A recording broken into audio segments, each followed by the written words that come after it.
Okay, thank you, everybody. Welcome to City Council Work Meeting for May 25th.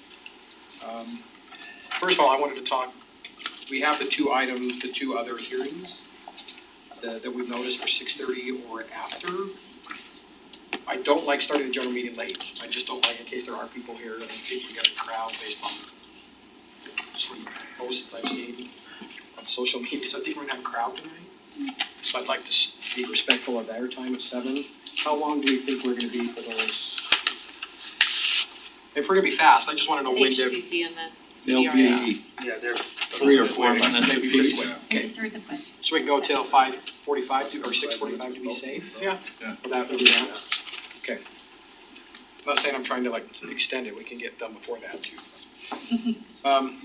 Okay, we'll go on to item 1.1, review of this evening's agenda. Any questions, comments from staff, council? Oh, I should say we will excuse Councilman Henderson. He's at soccer, good luck, Harriman. And Councilman Hodges will join us later after Dan. As soon as he can. Okay, nothing on item 1.1? Just one question on item number 7.2, the feasibility study update on our arts facility. I think a lot of people will be coming to try and make comments about that. Yep. I think the way that it's done is right after that is where we're gonna have public hearing, but that's on the budget. We don't really have, I guess I would just say, can we take part of our public comments from number 5 and perhaps reserve some time to follow 7.2 should there be a big group for that specific item? Does that make sense? I like that, because then they can listen to the presentation And and then then- comment after. yeah. If that's what they're here to comment for, we could just open Just up leave it public open. comment. Yeah, for it's just- 7.2. I made it that. I just like being able to do that when there's a And I'm just checking on, big I don't have a topic. problem with it, I'm just making sure. We can do that? Yeah, you can just choose to take comment after that. So You just can't do the announce reverse, that. but you can definitely do it this way. Just have to announce Can't it. not hold a public during Right, the comment. right. But, yeah. When they announce public Okay. comment, just make sure you tell them that. Okay. they're, okay. We made that for item 7.2, yeah.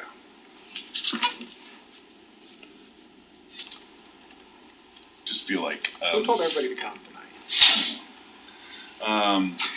but if, I think residents sometimes feel, a little disenfranchised on hot topics because the public comment section is here, and then there's an important thing up for consideration or discussion, and their comments are far removed from when that presentation happens.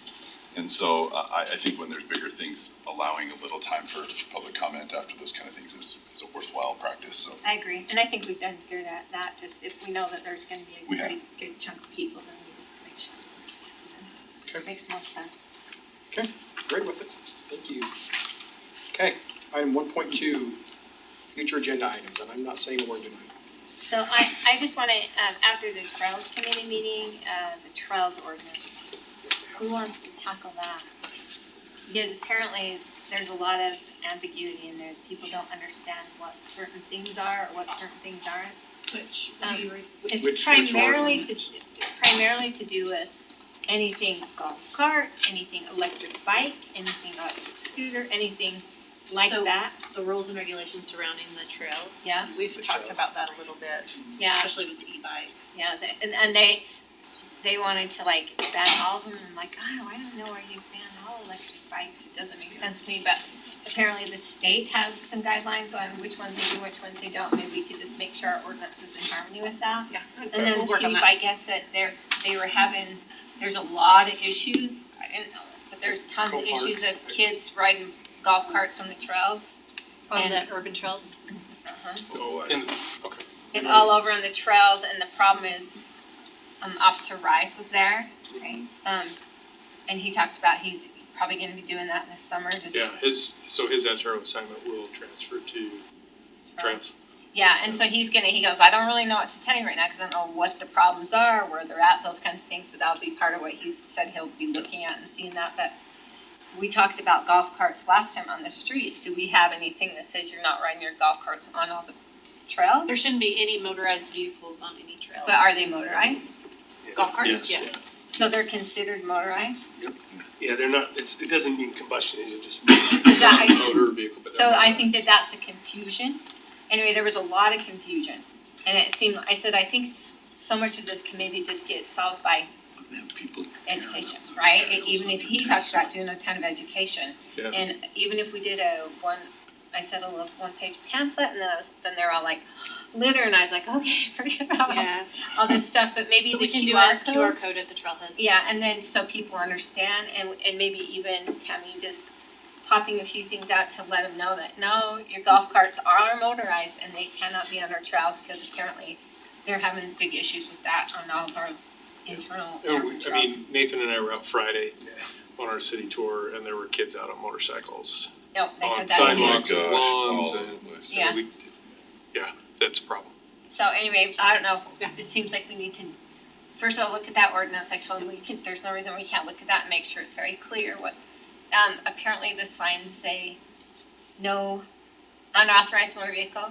There was a couple of them who thought that should just say no motorized vehicle, I said, but then there are some We that take have our to. city trucks. That's what I said, I Yeah, said, maintain. and if you put none, then that means that they're violating that. 'Cause you'll have right? police cars on it, you'll have city trucks on it, you'll have our police motorcycles on it. And if you That's how we posted no police it. motorized vehicles, then you couldn't even take those, right? Yeah. I told him that, they said, no, I think you can make an exception, I said, no, I think that. that's what the sign does. That's what this sign does. And so, anyway, they just wanted to know if we could figure out how to take a look at that ordinance, make sure it's very clear, and make sure that the electric stuff is kind of in harmony with the definitions that the state has, and kind of scale back some of that kind of stuff. I even think the feds are coming off of the electric bike in some of the parks, I think. So, but I mean, this is where it gets sticky, right? Is somebody's on their electric mountain bike on a trail. People get upset about that. Well, other communities have found ways Yeah. to limit them, as to how fast they can go. How many and- kilowatts? Yeah. Okay, cause I mean, there are people on just a pedal bike that can go really, Oh, yeah. really fast, so it's Mhm. like, I don't know Yeah. why it matters if it's electric or pedal, people can go fast either way, so. I don't know, I was confused a little bit by it, but I Yeah, said, we'll we'll look start looking at that, and, okay. Thank you. Steve, anything future right now? Not right now. Okay, move on to item, excuse me, item 2.1, discussion pertaining to allowing electric scooters within city limits. Well, talk about electric use. Great segue. I know you spoke about this probably about a year ago, informally in a work meeting as well, it was brought up if you want to deal with it. We received communication from, the different groups that have these electric scooters literally every day. We actually had one vendor come and set their scooters up in the park and attempt to leave, but, Blake and his staff stopped them and told them you can't do it without an agreement. Staff's looking for some formal direction. They're all sending us, here's our agreement. Those agreements typically, the sample they sent us said 5 cents. I've looked at other cities, they get 10 cents per usage. I don't know, for every time somebody gets on it, the city gets 10 cents. It's not a huge amount. St. George makes a decent amount of money on those, but it's a different kind of community. So we're just looking for some direction. Do you want us to consider it? You could do like Salt Lake, they limited it to, I think, 2 companies. It wasn't just a free-for-all. That's our fear right now, is that's what we're going to get. And when they discover that they could go stick them over on the county's property, then we don't know about them until we see them driving around. That's our concern. And then they'll be on the urban trails. Yeah. Oh, Those for sure. things go. Yeah, you can get going on those. I'm not interested in them, I'm not, I think they litter the community, I mean, anywhere I've seen them, they just tend to be thrown anywhere and just become I think they end up littering the community. I do too, and I think they're more akin to either resort touristy type of community and or, urban Urban. setting type. Yeah, heavily urbanized. Yeah, and I just don't, nah. It Not just interested. seems like we're not quite there as far as heavily urbanized, it seems like the conflict between them and motorized vehicles. It seems like it could be causing danger. Yeah, and I mean, there's private owners of those riding them all over the place, and that's, but those people just don't leave them everywhere, like the mayor said, you know? For sure. And I think that they're, you know, brightly colored gears, they just get left all over the place and they're piled out front of stores and stuff like that, and I just, am not interested in that. So we allow electric scooters right now all over our streets, but we just don't want to open it up to a company to. Yes, I think I'm gonna look at the city attorney and see how do we, right now, we're saying you don't have an agreement to operate here. And I don't know if that's still enough teeth for us to tell them that, or we should put something in the ordinance that says they can't operate without an agreement. You have a little more enforcement, some more teeth, to your point, if you've got that written in like a policy or even an ordinance, right? But they're also a business that's operating, and we do have provisions in our code that prohibit that without, you know, certain, a business license or those measures. But you could do belts and suspenders and have something specifically in your code that says these are prohibited commercially, right? And you could carve out private ownership exception. Seems like that would be a good idea. Yeah, we should probably draft something like that. Okay. You good, Nathan? Yep. What you need? Okay. That's all we needed. Hey, item 2.2, discussion of potential right-of-way vacation of property located at approximately 5700 West, 130th South. Like, Okay. We'll do this kind of quick here. This is associated with the subdivision that's proposed. You recently did a zone amendment and for the subdivision. And so as they're working through their planning commission process, we wanted to make sure the right-of-way was very clear because they need some existing right-of-ways vacated and to make way for their new proposed roads. And I'm kind of holding them up and going to planning commission until that's resolved. So the location of this is in Old Town, and so the Old Town right-of-ways were preserved prior to Harriman being incorporated. So they're all like 100 feet wide and a lot wider than we need. Our typical road cross-section through would be 60 feet. So we've anticipated going through and vacating these at some point when the development would occur. And we've kind of set a target that when a subdivision comes in, we'll try to clear up that whole block when we're there. And then as blocks come in, eventually we'll have all the right of way in Old Town cleaned up to the way it should be. So, that being said, these are the two right of ways we're talking about. There's 130th South and then 5700 West. And these highlights show the existing right-of-way locations. We'll talk about 130th second. I'll go to 5700 West first. If you look, there's an existing home. I looked it up. It was built in 1999. The existing 5700 West, if it were to be continued on, lined up, it would go right through the side of the home. So it's pretty clear on 5700 West, it does need to move. And so the proposal by the developer is to move it, I can't remember how far it was, it said in the staff report, like 190 feet to the east. And that would meet the engineering standards for this road for offset from the 5700 West across the street. If this were to be vacated, this map shows how the parcels would be separated back out. Half of it would go to one neighboring property and the other half would go to the other. That's per state statute. We have to, when we vacate right away, it goes to the neighboring property owners evenly. And I know the developer's been working with the neighboring property owner on all of this. We had a meeting with them yesterday and they're all aware of what's happening and agree with this. So we'll get to process in a minute, but I wanted to talk about, oh, this shows the right of way. Forgot I had an animation, I remember. So this is the trickier one. This is 130th South. The developer is proposing, this is their subdivision, and their proposal is to just construct this road to this point and stop. And then all of this would need to be constructed when these neighboring property owners be developed. So if this area in blue is the area to be vacated, we'd need to retain this piece of right-of-way that's needed for the road, but we'd also need to get some assurance for this piece of right-of-way as you go through these neighboring property owners. Otherwise, there could be a stub road with a little cul-de-sac, and this stub road would never go anywhere. You could possibly never get them to connect. So we just wanna make sure there's connection and walking routes and things like that happen here. Why don't they just move it up so it lines up? There's, Yeah, I think it's to deal with the use of this property. If that road just continues through here, they would only get 1 or 2 lots. They'd have They're to configuring cul-de-sac it so it. they can get 4 lots based on the existing zoning through there in the future. They'd have to do a cul-de-sac otherwise.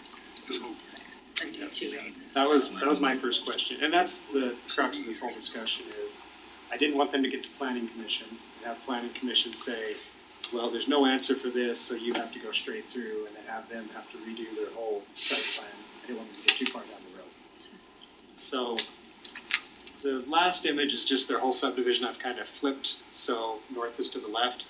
So the road that comes down that would eventually curve is Cultivator Lane. Come up like that.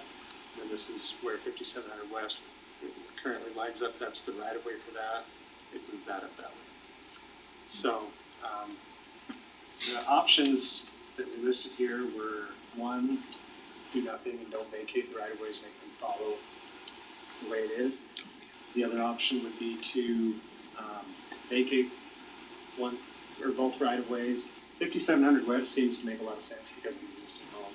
130th, as we met yesterday, we talked about securing that right of way and deeding it to the city, but there's also an option where we could do an easement or a floating easement where if that road curve changes or can slide around, it allows them more flexibility than we develop in the future, but it gives us the assurance the road will be in. So we're just looking for direction on how you wanna go. If the council directs us to move forward with the property vacation, we'll have to do a public notice and then come back with a public hearing and go through the same process that we did with the trail, last meeting. So, just looking for direction on that. Hopefully, that's enough information, but if you have questions, I'm happy to answer them.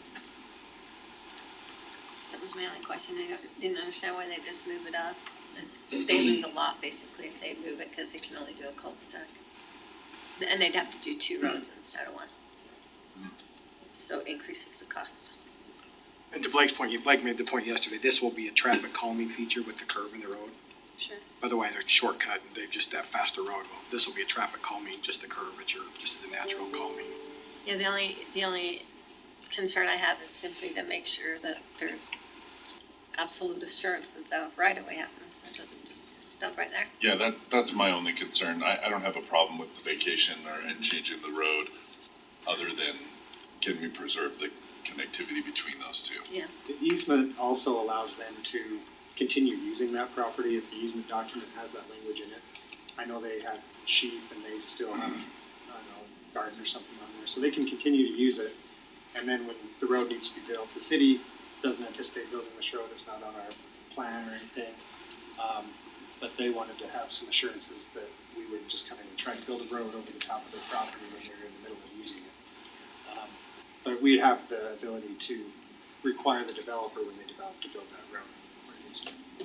So those lots on the little hoop, they're not part of the development. These are just some potential layouts. They would have to go through a whole subdivision process. So it really doesn't change at all this particular subdivision. They have the access they need for fire code and for city code. Yeah, even if they went straight, it doesn't change anything. It just allowed that particular It would property just owner change where to- lot 111 and 112 lay out. Yeah, the developer's done a good job working with the neighbors, and we like to look out for their future Yeah, interests too. and the so- neighbors want this rather than just the other road to go that way. Yes. Oh, yeah. That's great. Yeah, if that property owner right there is that's how they want it, then I'm good with that. Okay. Alright, we'll get the vacation request ready, and then I guess this one, 130th will be conditional upon that easement Yeah. being recorded. Okay. Alright, thank you. Appreciate it, Blake. Okay, move on to item 2.3, discussion of request to amend the general plan for 13.66 acres from commercial to light industrial and amend the zoning map for 25 acres from A1 to M1 light industrial. Clint, you taking this one? So this is the Rockwell Landing area. The applicants are over here, him and his group, so appreciate them being here. We started on this process back in February. I went to the planning commission on the 21st of April. And so the area we're looking at is basically the area kind of southwest or southeast of Rockville Landing. They're looking at doing some additional, they're wanting to do some additional M1 zoning there for these flex spaces. So the first part of this is the general plan amendment. This is the current general plan, and you can see this is the existing parcel, this blue one here. And currently that general plan splits that parcel in half. So this side is commercial, this side is light industrial, which would allow the use that they're requesting. And their request is to move this border all the way over to their property line so that they can accommodate their desired use there. This is just a little bit, gives you a little more detail, showing the parcels involved. And again, this is red outline is what they're requesting to have changed in the general plan to allow for this light industrial type of use. So in our review, these are the criteria that the ordinance asks us to review. Does it promote the public interest? Does it conserve property value? Does it avoid incompatible development? Encourages appropriate development? And does it promote the general welfare? So with those criteria in mind, the Planning Commission made a recommendation to slightly adjust it. As you can see, this area in green is the area, during the meeting they drew a line on the map. You can draw it on, you can draw it on the screens. So they drew a line on the map there and said this is where we think this boundary should exist, and didn't give any specifics on distance from Redwood Road or certain acreage or anything like that. They just felt like this was a good spot for that boundary to exist. They wanted it parallel to Yeah. Redwood, that was their key, they wanted it parallel to keep up. Right, so their concerns here were the depth of the commercial area. If they approve this light industrial, it cuts into the existing commercial area, and that's always been a concern for the city in maintaining and keeping our commercial and retail area that we have, which is why, as Mayor indicated, they wanted to run this parallel with Redwood Road. They also outlined some connectivity issues that they had as well. Some of the effects of their proposal, though, so in the municipalities I've worked for, and it sounds like the areas that Nathan has worked, split zoning is not something that's very typical. In Orem and Ogden, where I was both in the planning department there, they had ordinances that said you couldn't have a split zone parcel. A parcel had to fall under the same zoning type. And it really kind of places a hardship on the property owner where they don't have full control of the property, of their own property to develop as they see fit. And another issue that maybe wasn't fully considered was the topographic constraints involved. And Kim and his group have done a good job in providing some information to us, which we included in your packet, just to kind of outline some of these concerns. First one, in looking at the feasibility of the commercial development, so their group looked at the feasibility of this commercial property that they don't own. This width here, so the Planning Commission didn't know the width of that at the time. It's 190 feet, and this is kind of a conceptual outline of what it would look like if it developed under the C2 zone. And it shows, again, it kind of answers that question in terms of connectivity through the site. So this road would continue and connect back up into Porter Rockwell. And this is the site that Chase and his group is here representing as well. So this property, so it's located right here, it does have a lot of constraints on it in terms of connectivity, topography. It's got some overlying power easements that restrict what can be built and how it can be built there. There are some future developments as well in terms of what might impact future commercial zoning. There's a gas station, a potential gas station coming. I don't know how far it is down the road, but that's the word on the street. And then there's this other industrial, similar type of use down in Bluffdale that's currently developing now. They also took a look at the city as a whole and tried to identify other areas that this type of use could be accommodated in. And we've kind of identified, the challenges in each of these and really identified this project site as one of the better sites for this type of light manufacturing used to exist in. They've also provided some conceptual elevations. Brought up the danger, you show the pretty picture, and if you don't build a pretty picture, that's not gonna be good. So, but it sounds like they're committed to doing a quality project, and Chase can maybe speak better to that than I can. This image really shows, kind of some of those constraints that this site has on it right now. Going along Porter Rockwell here, there's a pretty significant grade and access issue on this side. The access from this intersection to this potentially commercial property would be difficult to accommodate. Maybe some kind of right in, right out halfway through somewhere. More than likely this site would be accessed at this intersection and again tied back into Porter Rockwell up here. Anyway, that's some of the constraints there. So the current general plan, or the draft general plan anyways, shows this is the area here, and this is a little bit closer view of it. And we have talked with our consultant this week. We've showed them the images that Chase and Kim have provided and gone through how this would potentially lay out in our draft general plan moving forward. And we'll present that next on the 8th, I think, is when we're coming back with that. But basically, that plan, what we're looking at with the constraints in mind is changing this to that manufacturing, light manufacturing type of use, where it follows the property lines and gives the property owner back control of what they're wanting to do with it. And then so when this issue comes back to the city council, we'll likely have already heard the general plan. And so that will be updated in that general plan process. But whatever is reflected here, we will make sure that it gets updated in the draft general plan and how we address that in the future. The zoning on it, like I said, the zoning will closely follow or be, it'll follow the general plan, which is a requirement.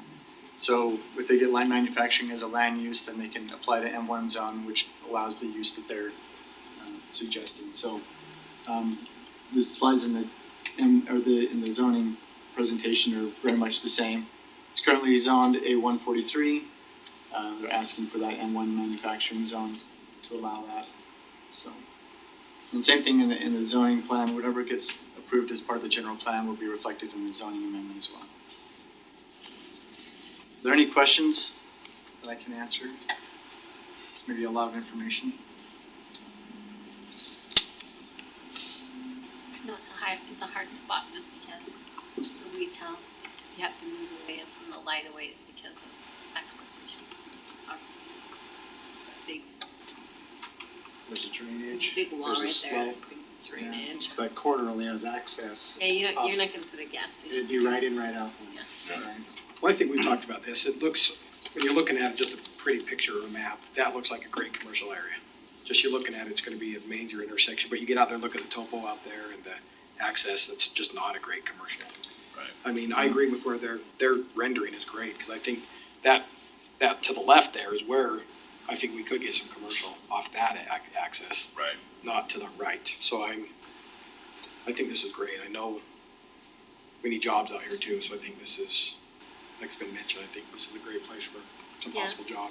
Yeah, I would agree, and I mean, I understand the planning commission's concern, right, is Completely agree. if we're gonna zone that commercial, is there enough room to actually put something viable commercial in there? And I think there's another rendering that, they provided that shows, like this, right?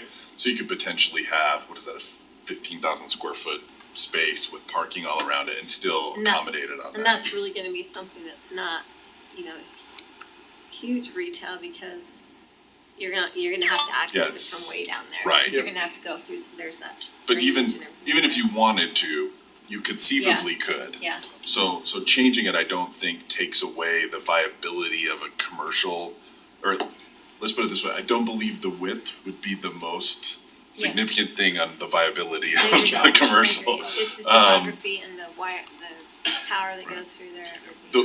The one comment I did have is that the way that their proposed layout for their light industrial buildings that they have, if you have is that in here?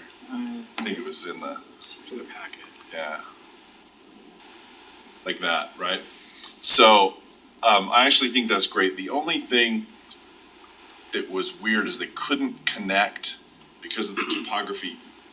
I would have preferred the one to the right be turned 180 degrees so that the loading sections were combined. Does that make sense? And that you'd have all that beautiful frontage kind of overlooking. So you're not staring at the loading from Right. from the road.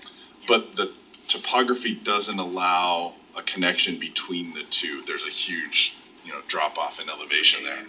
So they're gonna have to build a retaining wall between them in order to be able to do that. But they could still flip it, cause they still have an access road going in both on the left and on the right. There was some, Can't they? Isn't that a road right there? Around. Isn't that gray part? That's a road, and isn't that a road? It views around there, so why couldn't they flip it? it's a good question. There is an ordinance that requires the building to face the public street, right? So that might be what they're trying to do there. Are either of those don't look like public I streets? guess you'd have, I don't, this road coming down private. would be the public street. public But street. it doesn't So is face, Redwood Road. But they don't really face it. If this, if this elevation doesn't change though, and they're just flipping their loading side from this side to this side, maybe consider that the front of the. Cause in that way, when you're driving down Redwood Road, you're not seeing a bunch of loading docks. Yeah, that's the thing, that's the only concern I had is their rendering of how the front of that building, that would just be a beautiful thing right there on the corner to have, a gateway to the city, have And it is an have the frontage, right, entrance to the city yeah. right there, too. It'd be great rather than seeing the loading. That would be my only, one other thing to consider is we've talked about the same concern is Redwood Road currently is the major road. And as Mountain View Corridor builds, it'll be the more major road. And Redwood will probably have a lot of use drop off. And you'll have a lot more visibility from Mountain View looking down too. So consider that Yeah. as well as looking Yeah, into well the said. future. It's true, but I think with the topography, with the higher one facing Mountain I View like and that, the lower yeah. one So facing they're Redwood, facing I think that would outside probably or they're be facing- better. Could you guys do that? How's that? There's That- a pretty good change. Could you look at that? We can look at that. I mean, this is a conceptual plan. There are some pretty significant cost considerations, just given the topography and how it eases down towards Redwood.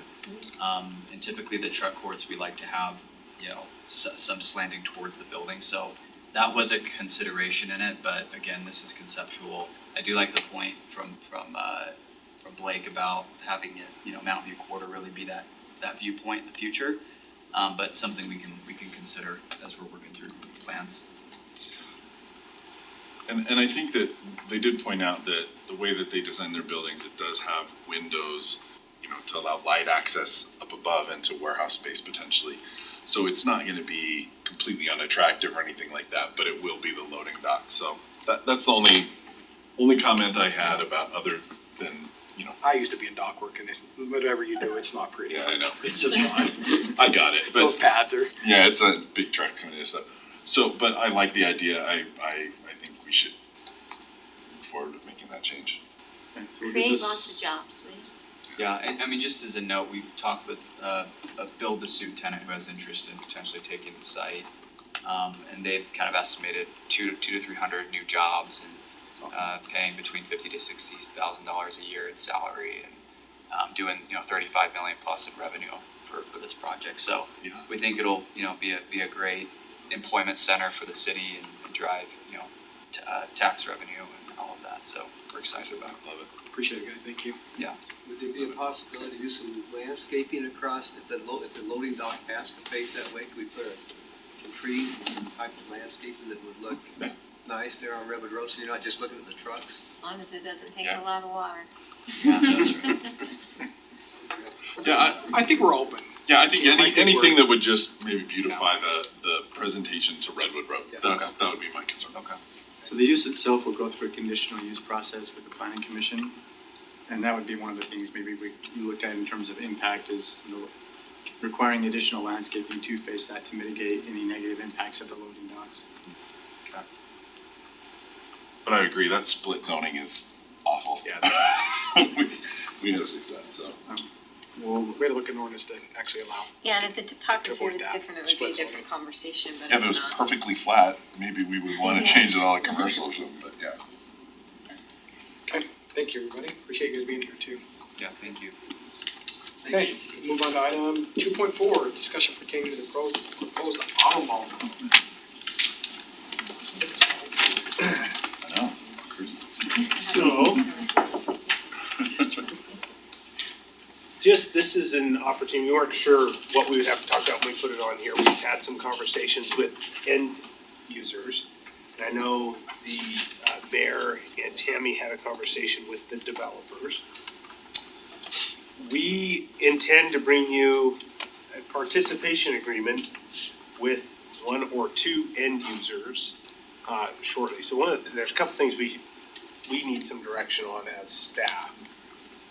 Right now, the interlocal, I'm gonna get this wrong, Chase can correct me, has 18 million going from the city to the CDA over 15 years. But available for incentives gets reduced because there's Administrative fees and some other stuff. well, the first 200,000,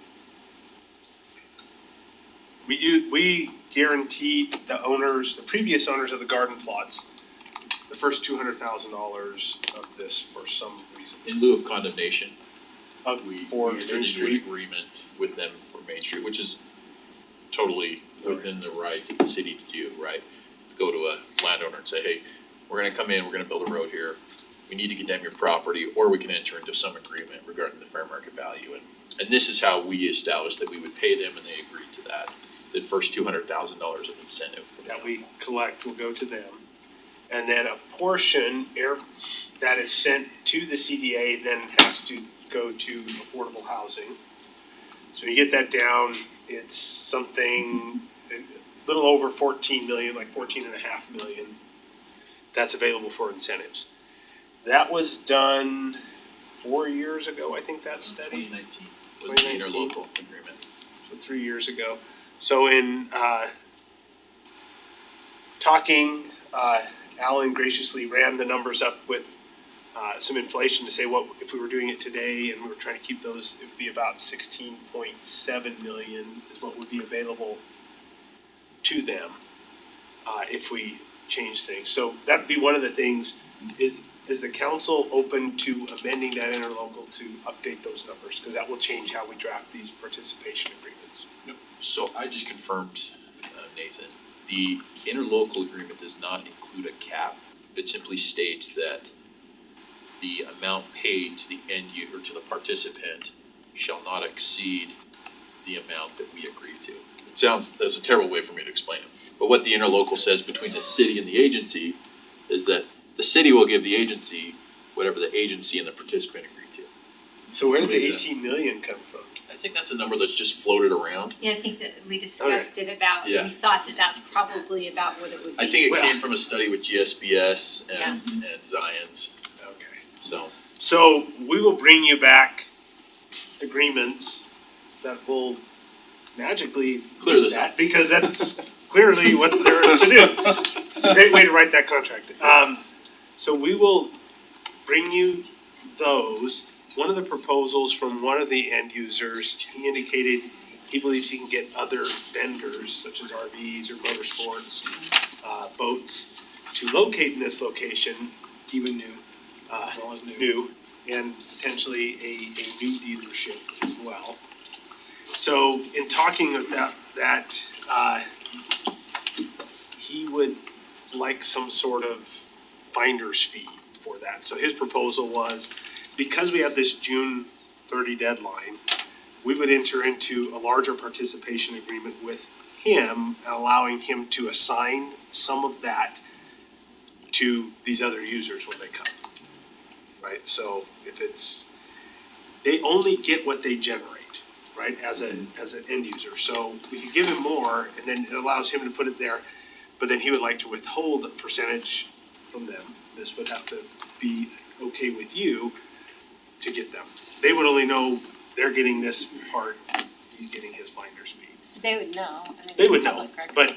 But they would have to, the deal still has to work for them, even though they're not getting the full amount. It's a commission.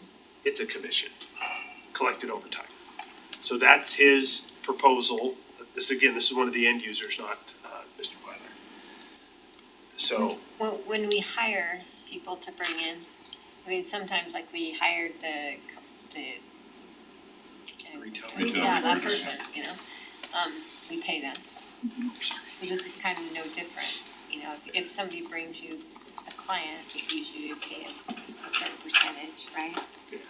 so, It's not out of the norm of business. That was the only ones he brought though, right? If correct, somebody he would else only came, be entitled to the ones that he brings to the city and they. and are there other ways to assign it if he doesn't? You know, if somebody else approaches. Well, then I think he just wouldn't get the, I think a then better, okay, that's what I think a better way to structure it would be to have a portion of the participation agreement be reserved for commissions or, finder's fees or whatever. And then as they come in, you could assign that section that's already been done to each, thing, to him for each one that comes in. And it would still allow us the flexibility with the rest of the participation agreement to incentivize particular dealerships or other Correct. businesses Yes, without, that's kind of what I was getting at. I think we're getting to without this. it being controlled by somebody else. I think we're asking the same question. yeah, and so right now, I have this, we've been going back and forth on phone calls. I'm not sure how to write this because it's unique, so Chase and I sent Chase, start thinking, how do you do this? Because we have to enter into the agreement before June 30th, so we're not gonna have time to do it with other vendors, right? We're going to be with the two that have come to us. If he brings others, how do we allow that assignment to take place? And, because it essentially would be taking place on their end. We've already entered into this agreement. They would be assigning a portion, I guess we would have to agree to that assignment, but that would be, it's not us entering into a new agreement or, so, and it's again because of this June 30 deadline. Could we put in the participation agreement, anticipated for each potential, the participation agreement is gonna just have to take a guess at what we would distribute out to, the So- fourth, fifth, sixth, whatever, right? So could we include in each one of those assigned pieces a finder's fee as well?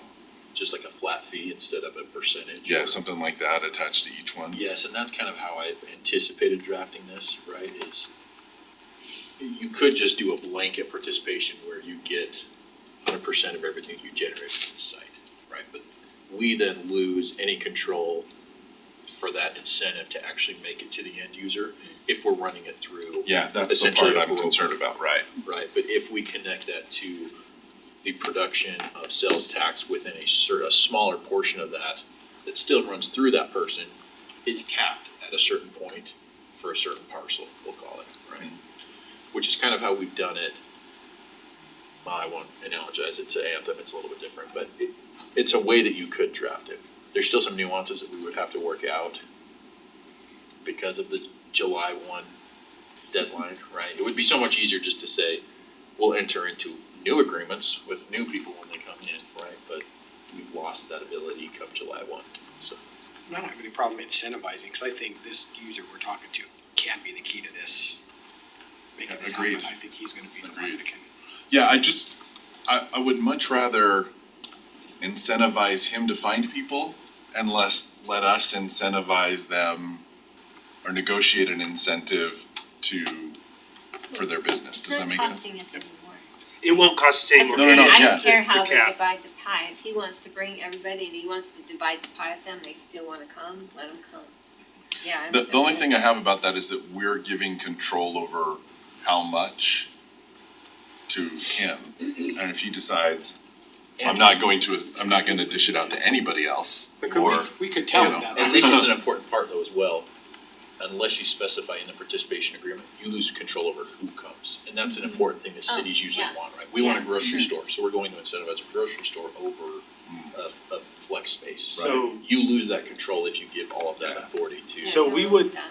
We would wanna call out, these are the kinds of users we would do. This is how much you get for your things, but I think you really call out you get what you generate from your business, save you get this percentage as a finder's fee if you bring these others. Right. So everything else has to go to, so we could say you get $1 million, if they only generate $600,000 in incentive through that time frame, that's all they get. Right. If they generate $1 million in 10 years, that's all they get. But we have to make sure that they only get from where they generate, not, they don't get to reach into other businesses and get incentive from them. So Yeah. that's part of this structure. Anyways, I think is we'll call out, you get what you generate off of your, So we could add more to what he gets off of what he generates.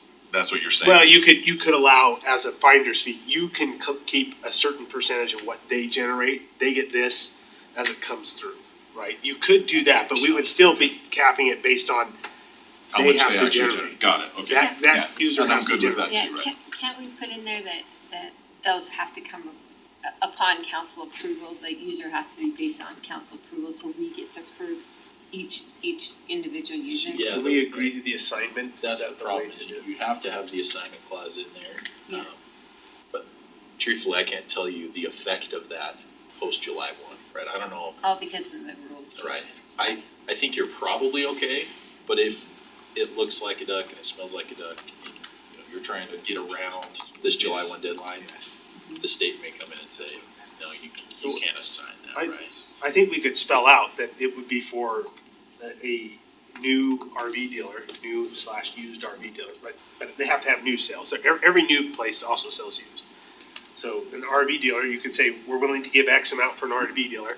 We're willing to give X amount for boats, somebody who sells new boats. And then X amount for somebody who does power sports, other items. I mean, I think we could spell that out. These are the users we'll give. Right. If it's a new vehicle, new cars, we'll give this, and then just kind of leave it. If they're in those categories, they can get in. If they bring in something that's not in there, then we would say that's not part of the deal. Okay. That's not the assignment. Yeah, done. So we'll work on Yeah, that. there's some ways I'm thinking about doing this again, and I'll have to work through that and bring it back, but I think we get crafty. Okay. And still give you as the city council some control Cause the over who ugly, comes the in. ugly duckling turned into a swamp. One day. It wasn't even a duck, even though it was in snow. Right, that's right. Eventually, You're right. we're likely gonna need a special meeting in order to get all this done. Yeah. In June. It would be the only item we're covering that night, I told staff. Just to quickly Uh, go through it all. And then did you wanna cover the other pieces from your meeting with Larry? So that's kinda what Colby and I have been talking about. Right, so the one on the Friday night? Yeah. So, and I think I've talked to everybody, I think for the most part, I got you on the phone, but maybe we changed after. So, basically in that meeting, we had the end user and Larry and, Horsley and, I can't remember his first name. James, in the meeting, and Teddy and myself on a Friday night. And basically just said, let's, what, kind of the impetus is, what do we need to get this done? Like Larry admitted the garden plot sell, he read the room, that's where it's at, Crescent Piece down the road too. Then he said, but I still want, he wanted the flex space north of Miller, like 13 acres. And it came down to it's kind of, we emphasized, I think we open to that, but we want some guarantees that you're not gonna just build this flex space and then nothing happens. So that's where we came up with this idea that if you'll move forward with the C2 zoning on the garden plot, which they already have a community meeting scheduled for that, for their community outreach groups. And then they have to bring 2 contracts, these 2 end users, those have to be done. I know they were meeting today or tomorrow, they're meeting really soon to finalize those. They're meeting Thursday. Yep, both looking at approximately having 250 cars each. That's what they're looking at on the lot to start with. If they have those 2, garden plot goes C2, then we could, then have some of that north of there. Plus, with this one end user being willing to help, that's what we're kind of nailing down with this agreement. Then we'll be open to some flex space north of Miller Crossing. So that's where we're at, because we're gonna have the tax generating south of it, and then, so that's kind of where the agreement in principle was. that he's gotta bring back, but I think, you know, he wants, of course, the pit and the TIF, so we gotta push the pit through as well. But I think we're there, guys, I think we're gonna get our auto mall. I feel optimistic. So we have really separated the Crescent piece as its own thing, it's our part, and C2 on the garden plots, those are moving forward. And I will say that at the very end of the meeting, it did get brought up, you know, that there was some concerns about soil. And James leaned over to Larry and said like, hey, if we have to remove some of the soil, we can't afford to do commercial. And we kind of said, that's not part of this, we made it very clear this isn't part of this. We basically shook hands on the deal. But then I talked to Larry, actually called me yesterday, because I actually got an email from a resident here that knew of another dealership or another used. I said, I'm not gonna, you talk to Larry. I passed him to Larry, so I reached out to Larry, I said, hey, I've got this other one looking, I'm gonna have him call you, just so you know, they reached out, handed them to you. But at that point, Larry kind of said, everything okay looking with everything else? And yes, and he kind of brought up the Crescent piece. I said, Larry, like, I'm telling you, like, don't let this get in the way. I was very bold with him. I said, do not let this Crescent piece get in the way. We've got the momentum. Let's get this across the finish line. He's like, I agree, we're acting in good faith at this point. We'll move forward. So we acted like, I think the Crescent piece he understands, and I don't think that's gonna be a critical piece right now, so. Yeah, I think for what it's worth, I thought the council was unanimous and clear on both the Crescent piece and the garden plots. Yep. I also felt that we were fairly clear that flex space wasn't our first choice, but that we didn't have an absolute opposition to it. But again, as you stated, we don't want to open that up and have those built prior to an auto mall being done. Does that make sense? Yeah. They have to be almost a quid pro quo, if you will. Yeah, it's just like when we did the storage units and the office things across, you Right. couldn't bring the storage units until you did the other first. Right.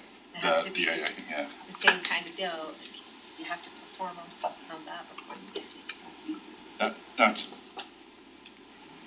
That's the crux of the decision for me, is the performance Me too. allowing the development of that other stuff. So to your point, as long as they start moving along with the stuff and the things are happening, I think we can start opening some of that up to flex space. Well, Blake, I don't know if you could speak to this. I thought I saw him working on road north of garage today. There's something going on north of garage today already.